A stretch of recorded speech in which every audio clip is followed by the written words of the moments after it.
Okay, so good evening and welcome back. We'll see the other 5 pins or 6 pins of 8085 microprocessor, and that is ready, IO slash M bar, RD bar, WR bar, S1 and S0. Ready pin is generated by devices, इसलिए direction अंदर की तरफ है. All these 5 signals are generated on this pins by 8085. Okay, इसलिए direction कहाँ है? बाहर की तरफ. IO slash M bar, input output slash memory. Processor दो चीजों के साथ काम कर सकता है, या तो वो IO डिवाइस होगा या तो वो मेमोरी होगा.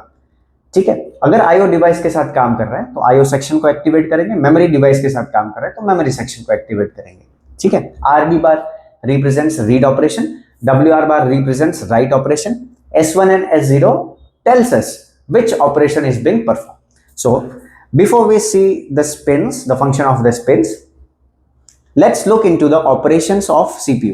There are some basic operations that are being performed by CPU. Okay, so what are they?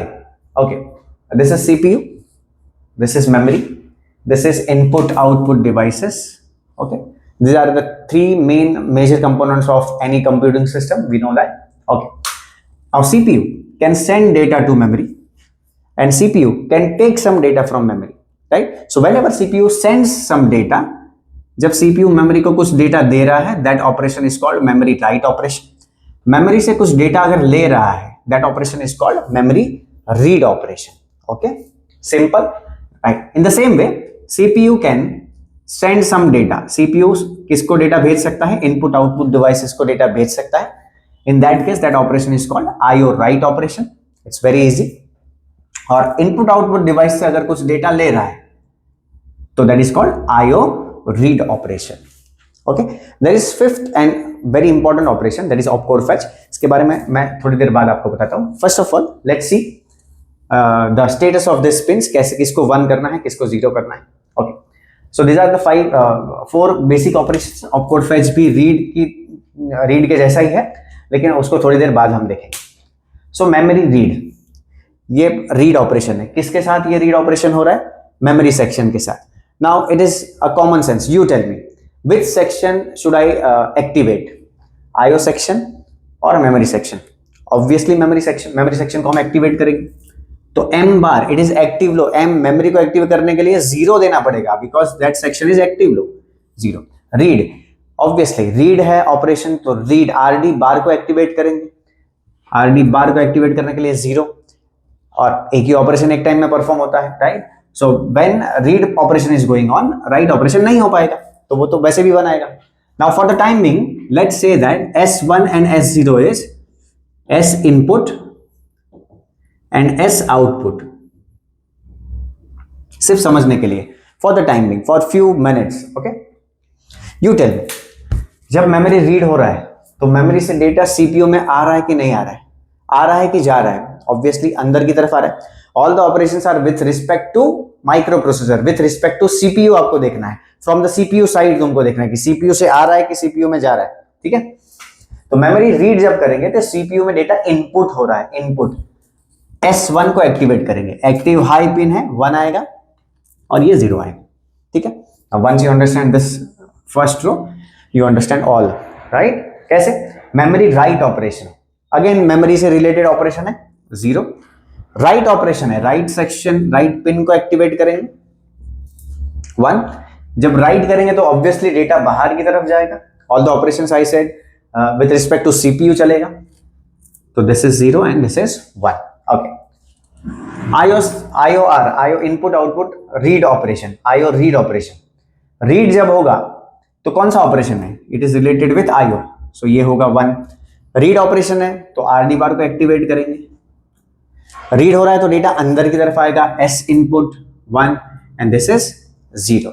Okay, in the same way IO write, IO operation write 0, this is 1 and this is 0 and this is 1. Output होगा data, right? ये 4 operations तो समझ में आ गए. Now what is opcode fetch? Now there are 2 things which is being stored inside the memory. First thing is data, second thing is instruction. Okay, in the micro processor term it is called opcode, operation code, है ना। तो या तो data memory से लेना पड़ेगा या तो ऑपरेशन कोड, ऑपकोड लेना पड़ेगा, इंस्ट्रक्शन लेना पड़ेगा, ठीक है। तो जब इंस्ट्रक्शन रीड करते हैं हम लोग उसको बोलते हैं ऑपकोड फेच। फेच मतलब लाना, रीड करना, ठीक है, सिंपल। और जब डेटा रीड करते हैं तो उसको बोलते हैं memory read. Okay, so you tell me, memory से ही वो आएगा सीपीयू में, it is called opcode fetch. लेकिन डिफरेंस कैसे पता चलेगा कि whether that is opcode fetch cycle और मेमोरी रीड साइकिल? मैं बताता हूं।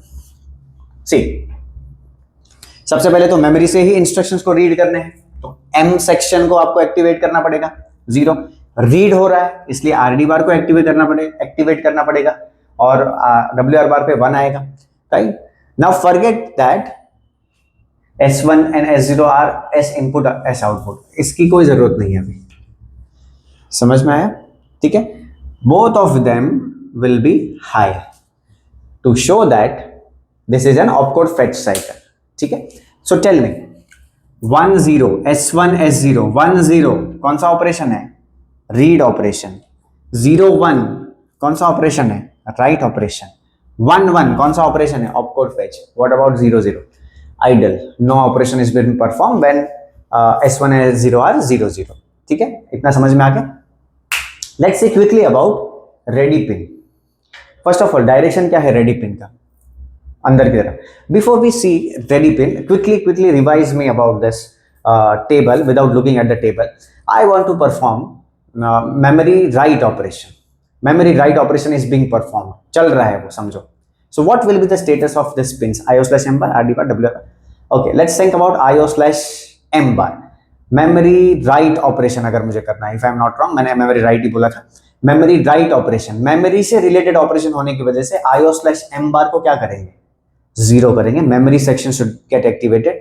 Write operation है इसलिए RD bar को activate नहीं करना है, तो RD bar क्या आएगा? 1 आएगा, WR bar क्या आएगा? 0. So whenever we perform write operation, data CPU से बाहर जाता है, यानी कि S1 को 0 करना पड़ेगा एंड S0 को 1 करना पड़ेगा, राइट। सिमिलरली आपको हर एक ऑपरेशन के बारे में क्या करना पड़ेगा? थोड़ा सा प्रैक्टिस करना पड़ेगा। गुड। रेडी पिन डायरेक्शन देखो, कौन जनरेट कर रहा है? डिवाइस। विच डिवाइस? जो डिवाइस अभी सीपीयू के साथ ऑपरेशन करना चाहता है वो डिवाइस 1 जनरेट करेगा। कौन से पिन पे? रेडी पिन पे, जिससे सीपीयू को यानी कि 8085 को क्या पता चलेगा कि yes this device is ready to perform an operation. Operation perform करने के लिए वो रेडी है। What if that device sends 0? That means that device is not ready to perform operation. तो उस टाइम पे what microprocessor will do? It will enter into a wait state. There is something called as wait state. Wait करेगा वो थोड़ी देर के लिए। कब बाहर निकलेगा उस वेट स्टेट से? जब वो डिवाइस क्या करेगा? उस पर 1 सेंड करेगा, ठीक है। That is the one thing we can identify from this hardware pin read. Okay. What is the next thing? See, who is the fastest component on the motherboard? Obviously the processor, right? 3 megahertz. Let's talk about printer and 8085. Printer, obviously printer इतना fast operation नहीं कर पाएगा। 3 megahertz मतलब 8085 has a capability of printing 3 million characters per second. Printer का उतना capacity नहीं है, but 8085 still wants to work with printer. तो 8085 या कोई भी प्रोसेसर क्या करेगा? अभी के जो लेटेस्ट प्रोसेसर है 3.2 गीगाहर्ट्ज, 3 गीगाहर्ट्ज, 2.4 गीगाहर्ट्ज, राइट, वो तो बहुत ज्यादा बिलियंस ऑफ पल्सेस पे काम कर रहा है पर सेकेंड, है ना। पर प्रिंटर अभी भी उतना स्पीड तक नहीं पहुंचा है। तो सीपीयू को क्या करना पड़ेगा? अपना स्पीड कम करना पड़ेगा और प्रिंटर के स्पीड से मैच करना पड़ेगा, करेक्ट।